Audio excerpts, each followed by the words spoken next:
জাকসু নির্বাচন নিয়ে প্রশ্ন তুলেছেন বিএনপি নেতারা। প্রশ্নবিদ্ধ হয় এমন ছাত্র সংসদ নির্বাচন স্বৈরাচারদের পুনর্বাসন করবে বলে মত তাদের। আর জাতীয় নির্বাচন ঠেকাতে একটি গোষ্ঠী নতুন নতুন বয়ান দিচ্ছে বলে অভিযোগ করেন দলটির নেতারা। রাজধানীতে আলাদা আলাদা অনুষ্ঠানে তারা এসব কথা বলেন। বিস্তারিত প্রতিবেদনে।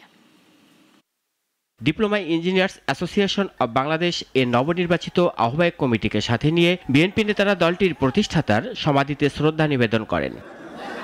পরে কথা বলেন সাংবাদিকদের সাথে। গতকালের জাকসু নির্বাচন সহ ছাত্র সংসদ নির্বাচন প্রসঙ্গে কথা বলতে গিয়ে বিএনপি নেতারা বলেন, ছাত্র সংসদ নির্বাচনগুলোতে শুধু ছাত্র দল না, বিভিন্ন প্যানেল থেকেও নির্বাচন বর্জন করছে। কাজেই প্রহসনমূলক নির্বাচনের আয়োজন করলে স্বৈরাচারকে আবার পুনর্বাসন করা হবে। জাকসু নির্বাচন হয়েছে, সেখানে শুধু খালি আপনারা ছাত্র দলের কথা কেন বলেন?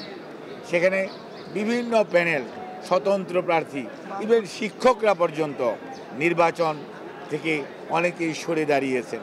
নিশ্চয়ই সেখানে কোনো না কোনো কারণ আছে। বাংলাদেশের মানুষ নির্বাচনী ব্যবস্থার প্রতি আস্থা রাখতে চায়।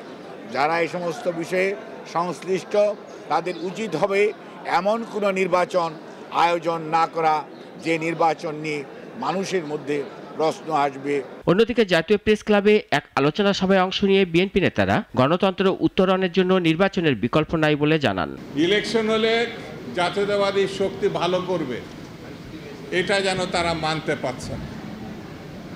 কিভাবে নির্বাচন ঠেকানো যায়, নতুন নতুন বয়ান সামনে নিয়ে আসছে, যে বয়ানের মধ্য দিয়ে সুস্থ, স্বাভাবিক, গ্রহণযোগ্য একটি নির্বাচনকে ঠেকানো যায়, বাধাগ্রস্ত করা যায়, অসফল করা যায়, সেই দিকে তারা হাঁটছে। দেশে গণতন্ত্র আর ভোটাধিকার প্রতিষ্ঠার জন্য নেতাকর্মীদেরকে ঐক্যবদ্ধ থাকার আহ্বান জানিয়ে বিএনপি নেতারা বলেন, আগামী জাতীয় নির্বাচনের মাধ্যমেই সব ফয়সালা হবে।